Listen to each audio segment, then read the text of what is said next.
The small cafe on Main Street was alive with the hum of conversation, the clinking of cutlery, and the occasional burst of laughter. The smell of freshly brewed coffee swirled through the air, dancing with the scent of warm pastries just out of the oven. Sunlight filtered through the large front window, casting soft golden beams across the hardwood floors and vintage-style furniture. It was the kind of place that invited people to linger, a cozy neighborhood spot where locals came to start their day or take a break from it. At a corner table by the window, James Turner sat alone. A 72-year-old retired Army veteran, James had become a regular at the cafe, arriving each morning just as the doors opened. Dressed in a faded Army jacket and scuffed boots that had walked through more battles than most people could imagine, James carried the quiet dignity of a man who had seen life from every angle. His face, weathered by time and war, held stories in every wrinkle, though no one at the cafe seemed particularly interested in hearing them. He ordered the same thing every time, a small black coffee, no sugar, no cream. It wasn't about the coffee, really. It was about the routine. Sitting there, sipping slowly, watching the world drift by outside the window, this was his moment of peace. After years of chaos and violence, there was something deeply calming about simply observing life unfold in a quiet cafe. But lately, James had noticed a change.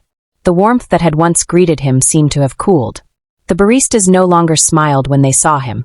The waiters rushed past his table without a glance, too busy catering to younger, louder customers with laptops and fancy lattes. Other patrons barely acknowledged his existence.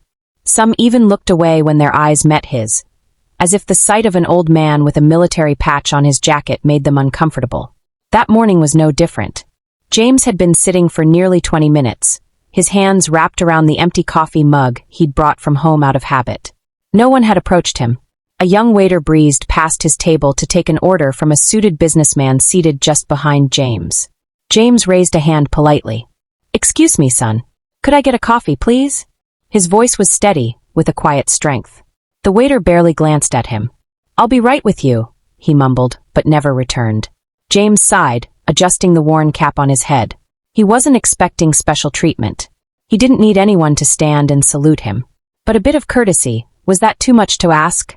He had served his country for over 3 decades. Tours in Vietnam, Iraq, and Afghanistan had left him with scars both visible and invisible. He had seen comrades fall, had been shot at, bombed, and broken, but he had never once complained. He had done it for the flag, for his people, for every single person now sitting comfortably in that cafe, unaware or uncaring of the sacrifices men like him had made. His stomach growled softly. The last of his pension check had gone toward rent, and he had been stretching his remaining funds as far as they would go. The coffee he hoped to buy today might have been his only meal. Still, he sat patiently, not wanting to cause a scene. Just as he began to gather his things and leave, deciding it wasn't worth the humiliation, the bell above the cafe door jingled. Heads turned. The air shifted. Conversations paused. In walked a man who carried with him the kind of presence that couldn't be ignored. Dressed simply in a dark jacket, jeans, and a beanie, Keanu Reeves strode into the cafe without a security detail, without an entourage, without any indication that he was one of the most recognized faces in the world. The room seemed to rearrange itself around him. Waiters who had been slouching suddenly stood taller. Baristas scrambled behind the counter. Customers whispered excitedly, some pulling out phones to sneak photos. "Mr. Reeves, please, right this way," one of the managers said, practically running to greet him. Keanu smiled politely, nodding at the staff but not moving toward the offered table. Instead, his eyes scanned the room, carefully taking in every detail. Then he saw James. The old man sat hunched in his chair, ready to leave, his face a mix of sadness and quiet resignation. Something about that image, the veteran jacket, the untouched mug, the loneliness, stopped Keanu in his tracks. Without a word to the manager still at his side, Keanu walked directly over to James's table. "Mind if I sit with you?" he asked with a gentle smile. James looked up, startled. He blinked, unsure if he was imagining things. "Of course, Mr. Reeves," he replied, his voice slightly shaky. "Just Keanu is fine," the actor chuckled, pulling out the chair and sitting down like they were old friends. The cafe fell completely silent. Every eye in the place was now on James, the same man they had all ignored not 10 minutes earlier. Waiters rushed over with menus, flustered. "Mr. Reeves, can we get you something special? A different table?" Keanu raised a hand to stop them. "We'll both have a coffee," he said calmly. And let's get something for my friend here to eat. Of course, sir. Right away, the waiter stammered, disappearing back toward the kitchen. James let out a soft chuckle, shaking his head. Son, I've been sitting here for half an hour waiting for someone to notice me. You walk in and suddenly I'm treated like royalty. Keanu's expression softened. That's not how it should be. James looked around. The other customers were still staring, now with curiosity and perhaps a touch of guilt. They had seen him every day. They had chosen not to see him. You didn't have to do this, James said.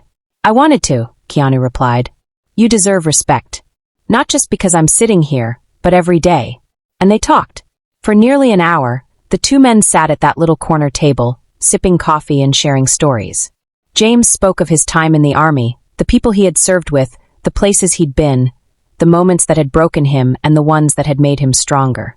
Keanu listened with full attention, asking thoughtful questions, never interrupting. He wasn't there for publicity. There were no photographers, no staged shots. Just genuine human connection. For the first time in what felt like years, James felt seen. As their conversation came to an end, Keanu reached into his pocket and placed a sealed envelope on the table. James looked at it, puzzled. What's this? Keanu smiled. Just a little something to make sure you're taken care of. James opened the envelope, and his hands trembled. Inside was a check for $10,000. He looked up, eyes welling with tears. Keanu, I can't accept this. You served your country, Keanu said, placing a reassuring hand on his shoulder. Now let someone serve you. James struggled to find the words. I don't know how to thank you. When you get the chance, Keanu said, do something kind for someone else. That'll be thanks enough. With that, Keanu stood, nodded politely to the staff and other patrons, and walked out the door as quietly as he had entered. No flashing cameras. No viral moment. Just a simple, powerful act of kindness. The cafe was still silent. The waiters who had ignored James now avoided his eyes, clearly ashamed. The manager busied himself behind the counter. And James sat there for a while longer, staring at the check, at the now full coffee cup, and at the small plate of food in front of him. That money would help. No doubt about that.